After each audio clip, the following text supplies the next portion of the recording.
It starts with one. You see a single ant exploring your tomato plants and you think little of it, maybe you brush it away. But that ant was a scout, and she found the sweet nectar or the aphids in your garden, and she went back to tell the others.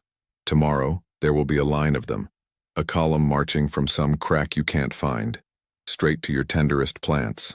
And no matter how many you brush away, more will come. It's one of the most irritating problems in a vegetable garden. And people spend a lot of money on sprays and pesticides, and still the ants come back. But here's what the old gardeners understood that most people forget, and it's the key to actually winning. Killing the ants you see does almost nothing, because the problem isn't the ants on your plants, it's the nest you can't see. Today I'm going to show you 5 old-fashioned ways to get rid of ants for good, by dealing with the real problem and not just the ants you see. I'm Silas Mercer, and I tend this garden with natural methods. Out here, close to the soil and the plants, the ants will come to the garden every summer if you let them. My grandmother fought them every year, and she taught me how, with a few cheap things and a little patience, I never needed to call a man with a sprayer. The big secret, before I give you the 5 ways, is this. An ant, you see, is one of thousands you don't see, because they live in a great colony in the soil, with a queen laying eggs. And as long as that colony and that queen live, they'll keep sending out more no matter how many you kill in your garden. So the goal of everything I'm going to show you is either to keep them away or to reach the ants you see and destroy the colony itself. Kill the colony, and the problem is over.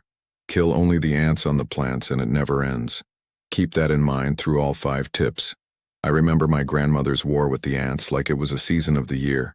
Every summer they'd come up through some crack near the house foundation or the bed, marching into the garden.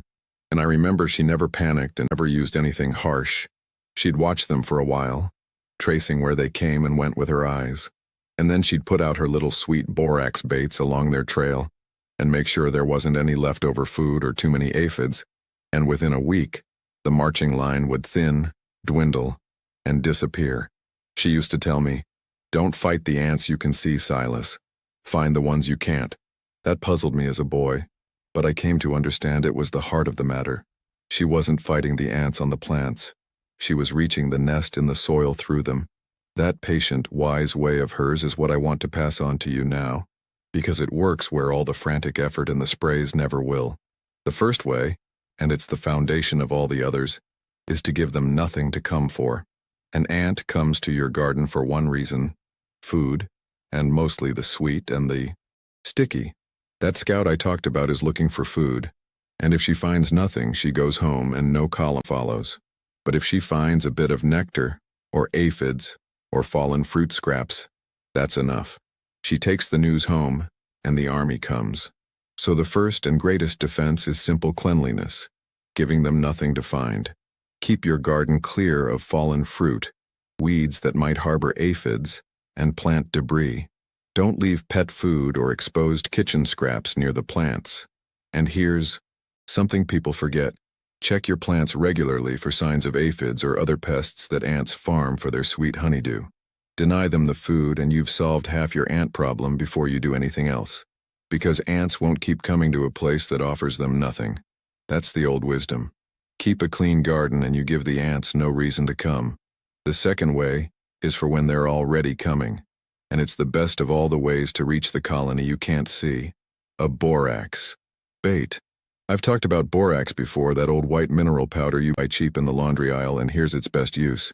You can't follow every ant to its nest, but you can let the ants carry your bait home for you, and that's the clever point.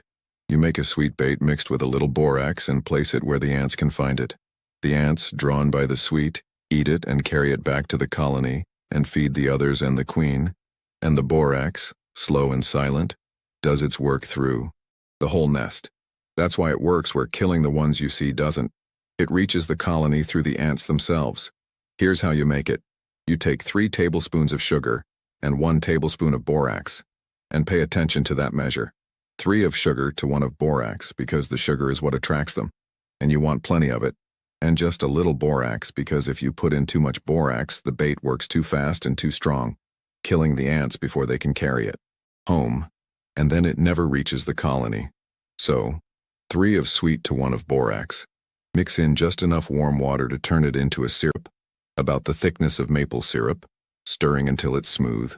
Then you can soak it into cotton balls, or put it in small, shallow containers with holes for the ants to enter, and you place those where you've seen the ants traveling, but away from direct contact with your garden plants and cultivated soil to avoid any harm. Now, the safety of this, and I'll always tell you the safety clearly because it builds trust between us. Borax is not something to be eaten, not by a child, not by a pet, not by anyone. And although it's a common, cheap household item, it shouldn't be ingested.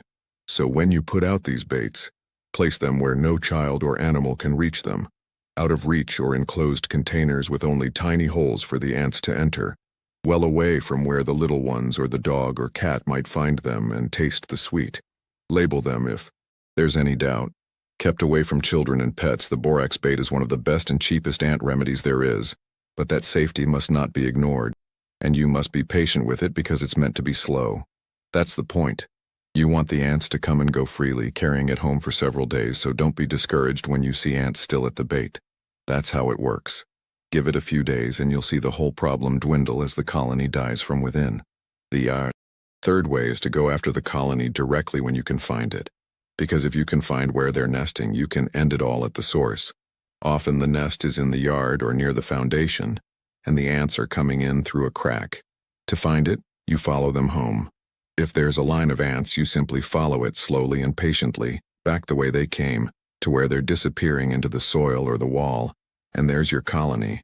If you're having trouble seeing where a single ant is going, a small spray of vinegar near her will usually send her hurrying home, and you can follow her from there.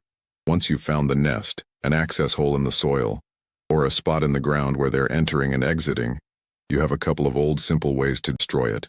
The gentlest is plain water and lots of it.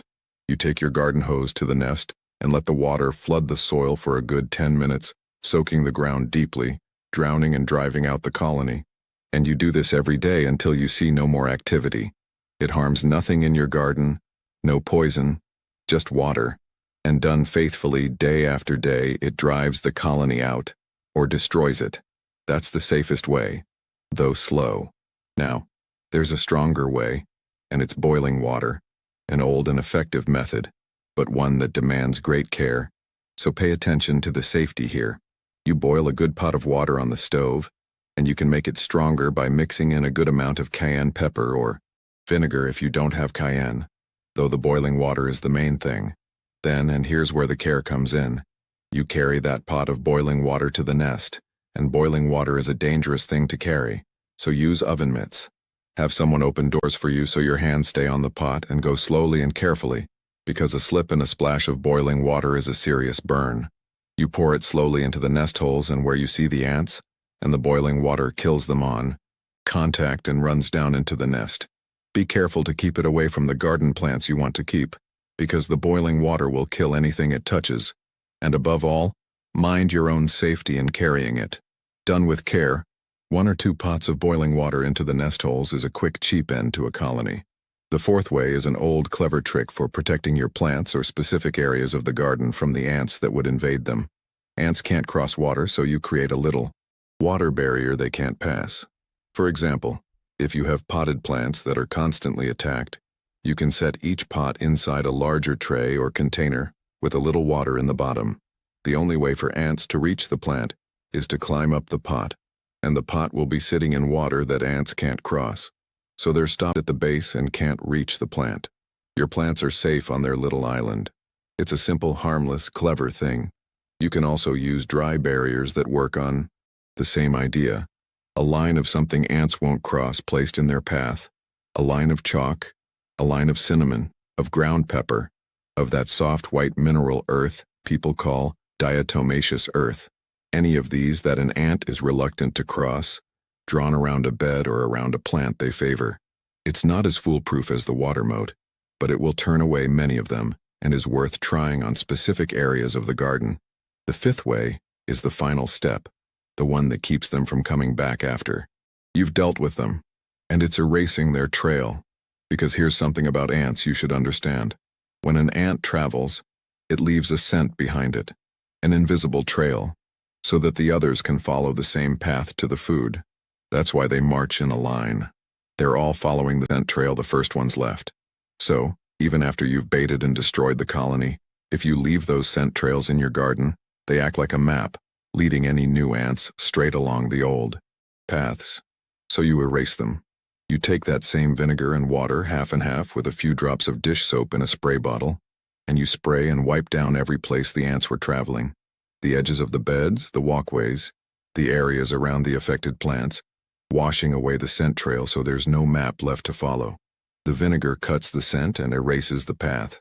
That's why, when you clean an ant trail with plain water, the ants often come back along the same line, because water doesn't truly break the scent, but vinegar does, cutting it so the followers lose the way.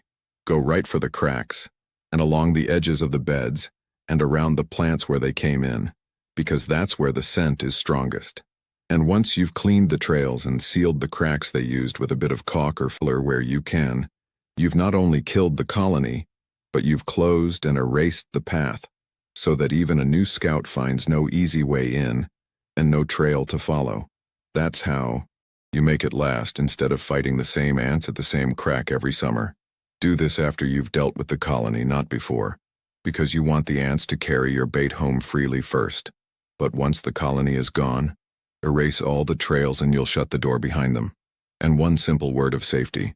That vinegar spray is all you need, but never mix vinegar with bleach thinking to make it stronger, because the two together make a dangerous gas. Plain vinegar and water do the job. So let me say a small simple word about fighting ants, not a sermon about who profits. For the ant is not a scheme, just a simple summer problem. But there's a lesson in it. People spend a lot on sprays that kill the ants they see, and on men who come to spray.